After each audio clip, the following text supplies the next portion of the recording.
Alright, folks, and welcome back to the channel. We're here to discuss our reaction to today's game when it finished at Paradise. Dundee United 2, Celtic now, and a result to answer one question that probably puts it. No, it does. Let's be honest, it puts Celtic out of the title race. Alistair, I mean, a result that I think deep down everybody thought was coming, maybe not this week, but at the end of the day, the performances the last 3 weeks have been absolutely pathetic. If I'm being brutally honest with yourself here, I've just been trying to kind of hang on to that glimmer of hope while we're still in it. But nah, I think the day puts us out of misery personally and puts us out of this title race. And I'm going to be honest with you before I let you come in, a title race that Celtic do not even deserve to be anywhere near because we are an absolute disgrace of a football team. And that's all I can say about it, to be honest. Yeah, I know. I mean, I'd love to come on here and say that Celtic battered Dundee United, but truthfully, it was a Dundee United team that hadn't to get out of second gear and not a very good Dundee United team. The results tell you that. I'm just saying facts. But I'll be honest, Josh, do you know what I would have entitled the podcast? Dundee United to shite bags now, because that's what we've seen all season.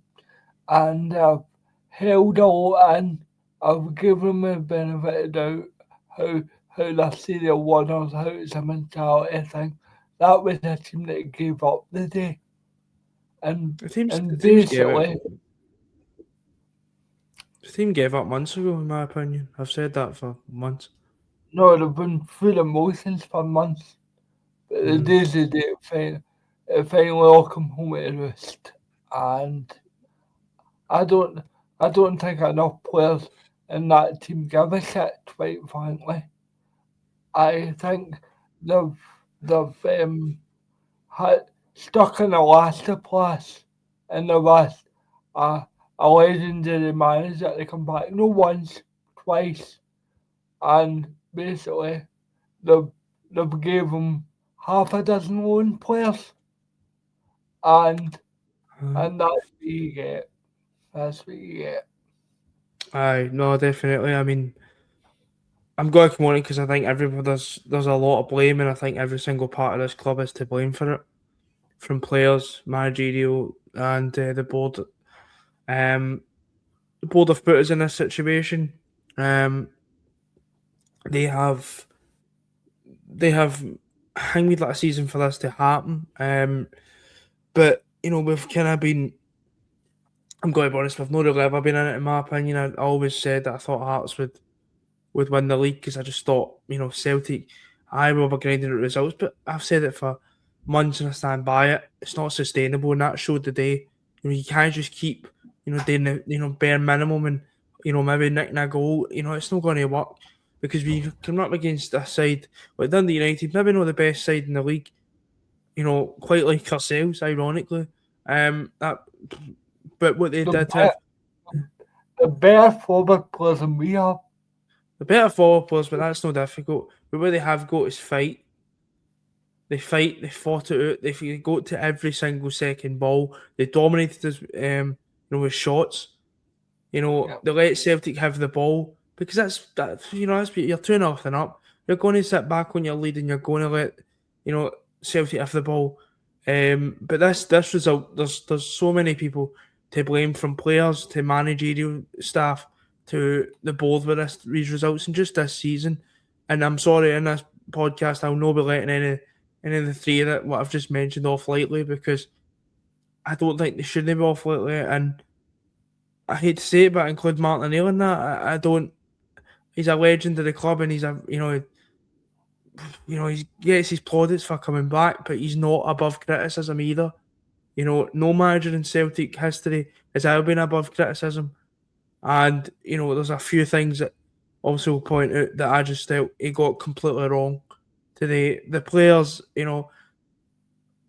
we've had these discussions constantly every single week. They'll look like maybe last week decent result and you can kind of build on it. And then I said this. I said, look at the next two results. and then look at where we're at, and again we've failed at the first hurdle yet again because this squad and this whole and I said it as well. I've said it for weeks as well. This whole thing, we need we need to just win the next 9 games. Celtic, I said it weeks ago as well. This Celtic team are not capable of doing that, and that showed the day. This Celtic team, I've got talk about mentality and all that.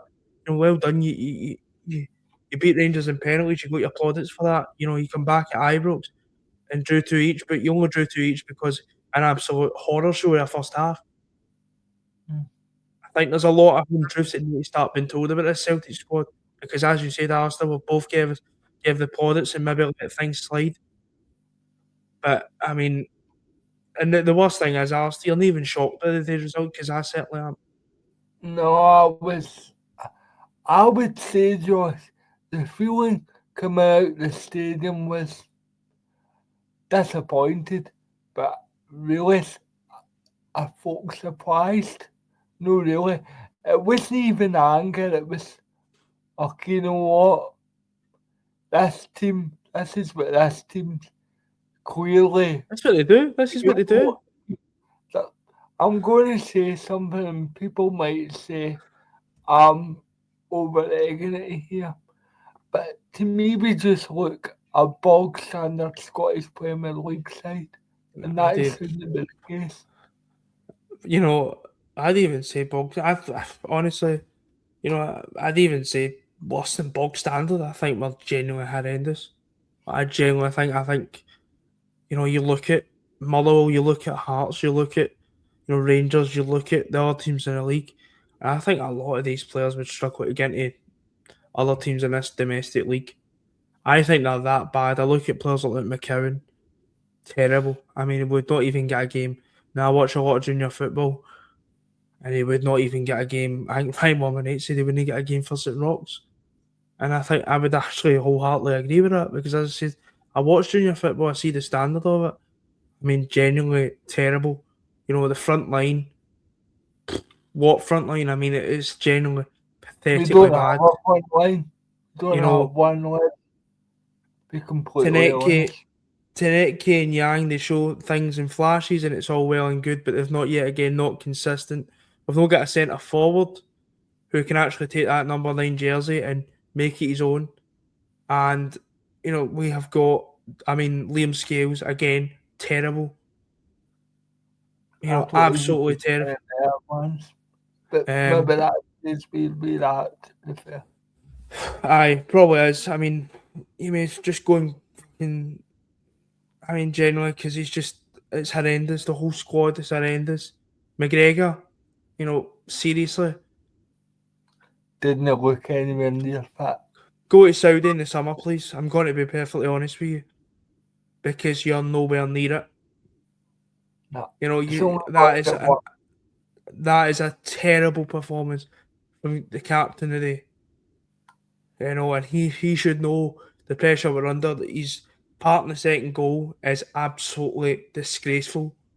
And it's just honestly, I could go on and on. In terms of team selection, Alistair, as soon as I seen the team, I was like, oh, here we go. The team was just, seriously. And I get that Chavin Chara was ill. But you're bringing Kelechi Iheanacho, who's not played a league game since October. Seriously? Yeah. Come on. And people might say, he didn't have any other option. He had Adamu on the bench. Even if he didn't trust Adamu, he could have put Maida through the middle and put Taneke on the left and put Yang on the right. Might have not made any difference. Who knows? We will never know that. But I looked at the team and I thought, dearie me, I genuinely, I don't know. The striker position's been a problem for all season. But let's call the striker position what it is. You could put the three of them on and there wouldn't be a striker between them. Let's be honest. Pretty much, it's... And in terms of, I look at the managerial side, I don't know. I'm going to be honest with you, I've said this for a while and people say to me, we're grinding out the results, but now I'm going to mention it now because we haven't grinded out a result. What is the style of play? genuinely have not got a clue what we are meant to be doing. It looks like a group of players that look at each other and think, don't like you, don't like you, don't like you. I Or think the players need to hang me some blame, but I generally think they're not being coached properly either, and I think that needs to be said. And now I've been a big critic of the players, but I'm really starting to wonder what we're actually doing under Martin O'Neill. And I well, think we need to get somebody in the summer who is highly a lot more qualified in the modern day era of football. No disrespect to Martin O'Neill, he's a Celtic legend and everything else. And I know he's not the main issue at the club. I get that, and these players have been absolutely an absolute joke. But I look at it and go, what are they actually been told to do? Because it just looks to me, I don't know there's no identity with a Celtic team to what they're actually been told to do on the park. And as I said, no Celtic manager, no Celtic player, no matter your status, is immune to criticism. And I the, really don't know what they're getting told on the sidelines to do. I would love somebody to come out to try and explain what we're being told to do. Because it just looks like we're just putting the ball at the park and hoping at times, and that's no Celtic. That is not Celtic, it might work if your back's against the wall in Europe. Great. It might work if your back's against the wall at Ibrox. But we you need to don't have start the players imposing. to put it up, Josh. Exactly, you need to start imposing yourself. And see, when we did play in the second half at Ibrox, we played pretty well. We started imposing ourselves, getting the ball on the ground. There was none of that today. None of that. It's in fits and starts, mate. Aye. So And I would sometimes actually, you honest, don't even get started. no, late today. So I would love to actually know what they have been told to do on the sidelines. And as I said, I'm not saying Martin O'Neill was the main problem because he's far from it. He's done really well to come in instead of the ship, and I'll appreciate that from him. And hopefully, he can get a Scottish Cup when he on his way out. Is a kind of thing. But even I would start to, no, think we could Well, you even win can't it with the take Scottish. any game for granted, let's be real here. Aye. Um, and You I'm going to be cannot perfectly, take any game for granted. and I'm going to be perfectly honest with you. And people might not like me saying this, but Celtic deserve to win fuck all this year. There's so many more teams in that Scottish Cup that deserve to win a trophy more than us. I think the ones that are reasonable would agree with you, Josh. And I still want Celtic to win the Scottish Cup, of course I do. But Celtic and this board as well, they don't deserve anything. They don't deserve, a nice wee day out to Hampden to the semi-final and the final of the Scottish Cup. Because they have completely shafted Martin. This is where I'll all stick up because it does seem that I'm maybe just blaming on Martin O'Neill. As I said, I'm perfectly aware. But this board have completely shafted Martin O'Neill, as you said earlier on, Alistair. They've shafted the supporters, they've shafted three managers this year. One uh, should never have got the job in the first place, but they've shafted two very successful Celtic managers. Probably the best Celtic managers in the modern day in the club. And this board, I've seen it to be fitting to shaft not only Martin O'Neill twice, because let's no rewrite a history, Josh. They're basically they kicked Martin O'Neill out to a point Walford Nancy, and also they never backed a guy that gave them or was responsible for putting plans in place to create a quadruple treble. Uh, So remember, remember, that's the board you're that's the board you're dealing with. remember, he was the problem. So people keep telling me, and so people saying he was part of the blame. Brendan Rodgers wanted a centre forward and a winger, We still no got a centre and we've forward. still not got a centre forward.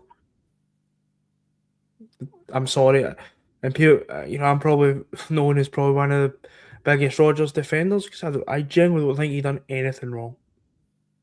No, Say what you want. it wasn't bad. Say what you want about him being egotistical and all that. I get that, right? And I criticised Rodgers a lot as well, but he was ambitious and he had every right to ask for that bit of ambition after what he done. What the season we had last season, and that wasn't matched by a board. And then they came out and said that he was the reason. What they got to say now? Well, it's Martin O'Neill the reason now. They've got nowhere. They've not got no more excuses now because they've used them all. They've used their card, all their cards. I'll be honest with you, Josh. This board's position is untenable. I don't know if you noticed, but you've probably seen it after the game. The board had to get security to leave the building, and I'm sorry, people can say it's turning to anger. And see, be honest, To be honest with you, I think my past the as anger perhaps thing.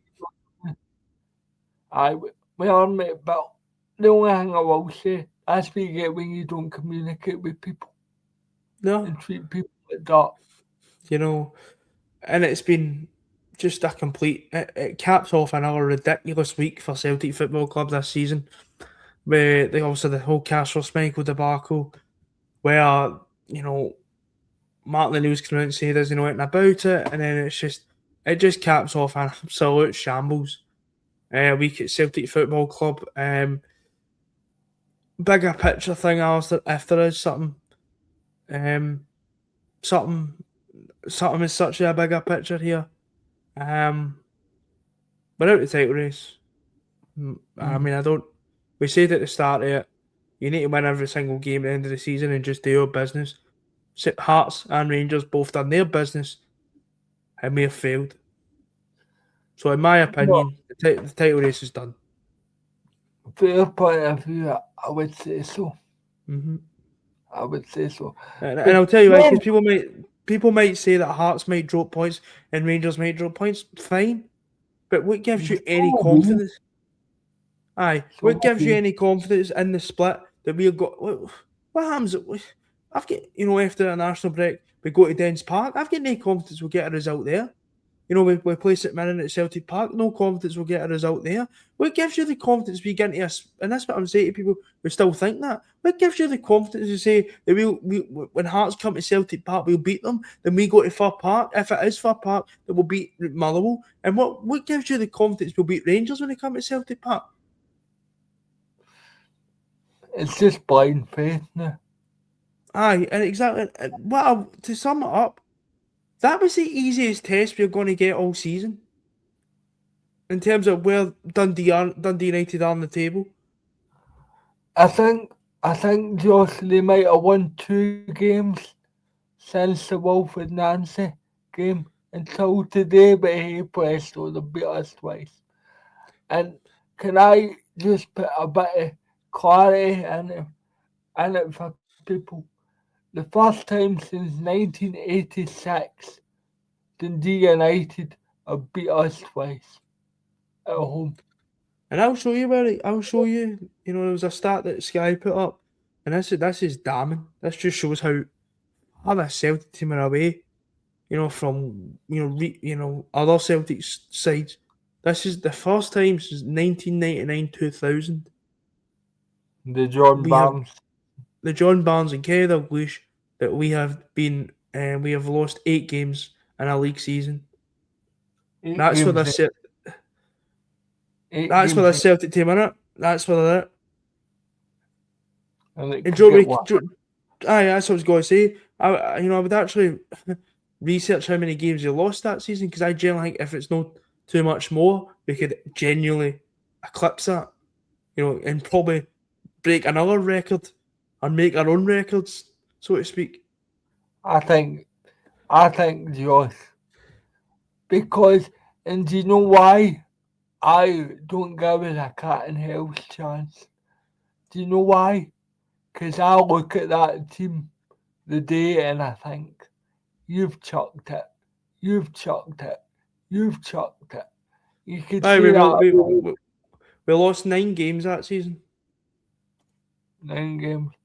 I was trying to, when you sent that stat to me in the way home, I was trying to remember them. 9 games we lost that season. We lost. I've got the fixtures here. We lost in terms of league games. Lost to We lost to Dundee United in 1989. Then we lost to Motherwell at Celtic Park. Rangers at Ibrox 4-2. Motherwell 3-2 at Fir Park. Then we lost to Hearts at Celtic Park by 3-2. Lost to Hibs at Easter Road. Rangers then beat us at Fir Park and off Celtic Park. And then we would get beat off Rangers at Ibrox, get beat at Tynecastle against Hearts. We have still got 7 games to play. Yeah. That is absolutely damning on this Celtic squad, and it'll be an unwanted record for this Celtic squad. This is where we're at, and for me, that sums it up. We are going to break a record, and probably, that is I mean, it's for we're going to have more defeats in a season than we did under John Barnes and Ketty Dalglish, which is seen as one of our worst ever periods in Celtic history. Think about that. I'm going to say something that's damning. When we won the 5 trebles, and was it 7 years?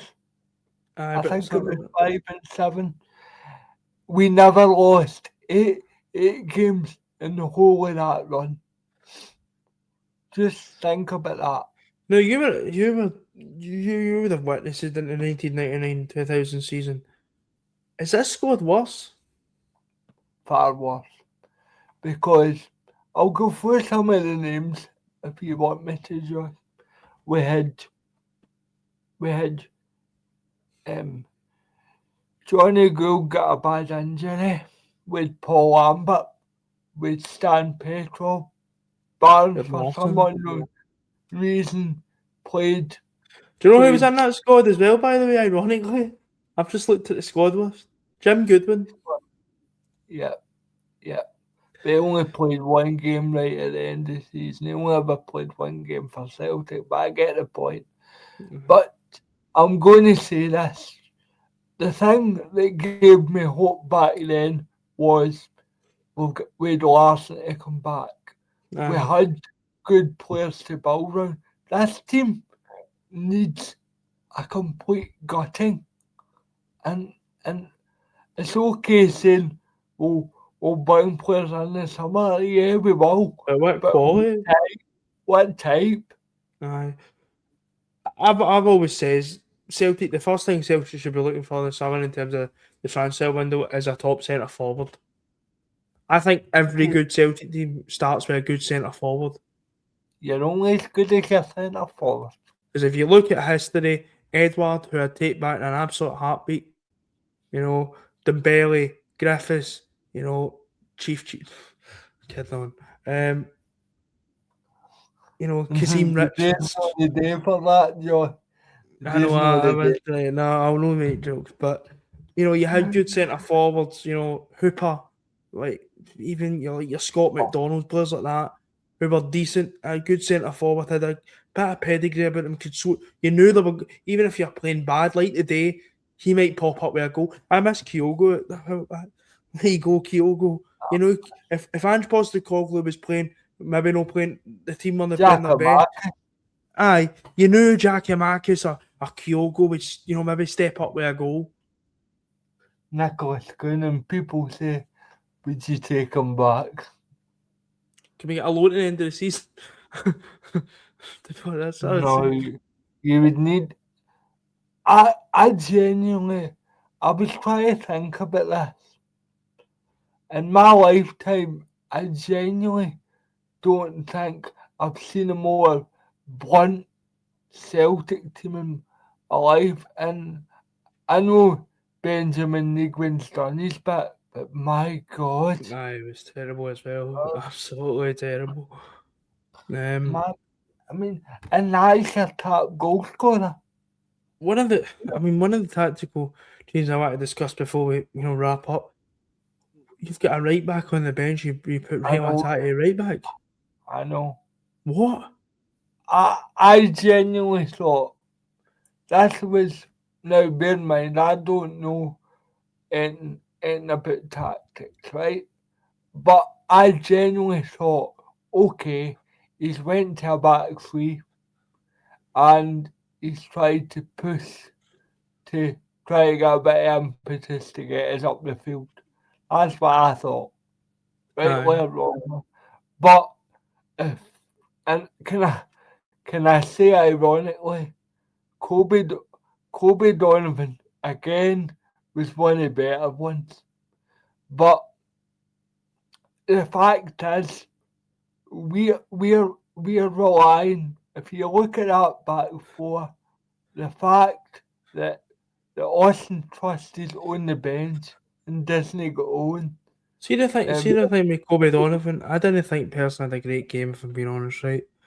But the thing is, I can live with that because he's a young guy. He's trying to learn from things.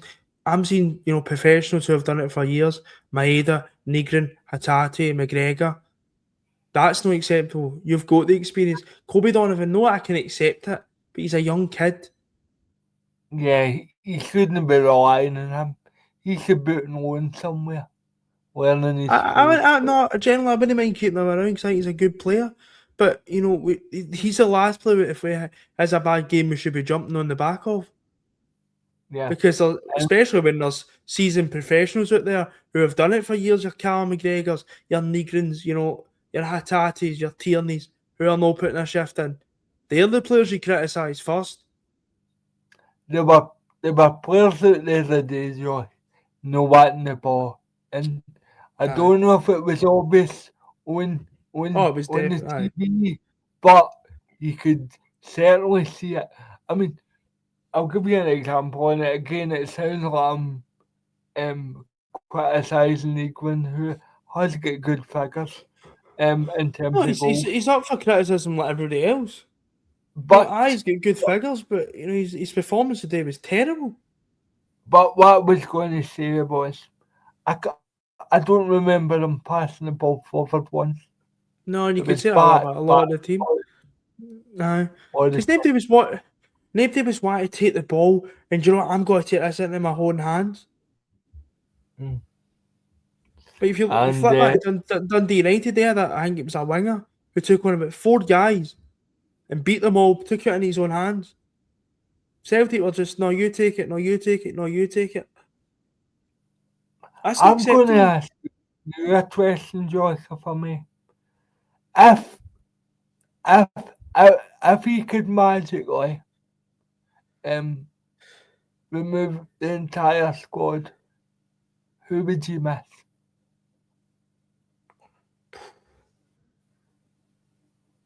That was exactly the answer that I thought when I was asked the same Sinisalo, question. maybe. Aye, I don't think he could have done much. I think he kept the score I down, if I'm think being he honest. kept the score down today, to be honest. Aye. So maybe And I don't him. think you can blame him for any of the goals. No. I Maybe think him. That's it. That's it. Tierney, and I'm maybe, because I think Tierney actually did try, but yet again he's surrounded by absolute crap. So any for his thoughts, by the way. don't get me wrong, he wasn't great either. I'm not saying he was good or anything, but you can at least see he's trying, man. I mean, it's just not acceptable. But I mean, Alistair, moving on from here, where do we go? All that kind of feel good, getting into the Scottish Cup semi final, getting ourselves kind of the title kind of back in our own hands, and they have done what they do best, and they have fucked it up. Do you know what I would do? If it was me, Josh, the Celtic board wouldn't do what me and you would like them to do. I would, if Celtic are in a position to announce who the new manager's going to be, they should do it. Or they should make moves. Public Oh, moves. no, definitely that. That's what I'll say to sum it up. Celtic, forget about this season now. you need to start planning for the summer if you've not already done it. Players, recruitment, whatever the changes that there's reported behind the scenes going to be at the club in the summer, get on it now. Because we need an appointment that we can all get behind, an appointment that we can look at and go, there's a bit of pedigree there that could take us forward. We need players that are going to actually have a bit of quality about them, have a bit of hunger about them. And we need a backbone, a club that's going to actually look, and this is probably going to be the biggest if. We need a backbone of a club that are committed to trying to change how they do things, how they recruit, how they sell players, how they communicate with supporters. This club needs massive overhauls, and it starts now. In my opinion, league's over. Get to the summer, and we need to start ripping this up and starting again, because it is done. The cycle's done. The Brendan Rodgers cycle was done. Brendan Rodgers tried to warn you about this, and you chose to see that he was the problem. Don't get me wrong, there was issues with Rodgers. I get that. But he showed you the blueprint, and you chose not to even bother, because you just hide behind everybody else but yourself. Get to the summer and start looking at what you need, what we need as a club for the summer in terms of managers, recruitment, players, and the most important, board members and whoever else, head of recruitments, I don't know. But you need to start looking now, because you have got a massive summer, and you think we're scrutinising you now? Wait till the summer when we're scrutinising you every single day. And I'm just I would give them, not that they're listening to this, sorry to tell you, Josh, but I would give them one severe warning. If you honestly think, how are you going to sell season tickets if you don't do what we suggest? Can you imagine the campaign? Come and see us in the Conference League. Whoopee! That'll be interesting. That'll be real, because they'll be coming up soon. That'll be very interesting to see how they sell that. And I wouldn't be surprised if people wait. Do you know what I'm going to say? Right. See if I was a Celtic board, see if you want to sell season tickets, give us a project to get behind, give us a manager to get behind. And might be too smart for them. And let the manager manage. Exactly. And let's use deal with the financial stuff. Let somebody, the manager, maybe a director of football, deal with the football stuff. But who knows? Gonna head into the summer. There's a big job in the hands. Obviously, out the league race now. We've all really got the Scottish Cup, but the work needs to really start now in terms of what's going to happen this summer. But I'm going to wrap it up there for tonight's video. I'll be back some point through the week. We'll obviously maybe discuss this, the kind of bigger picture in more depth. But until next time, we'll speak to you later. And hail, hail. Hail, hail.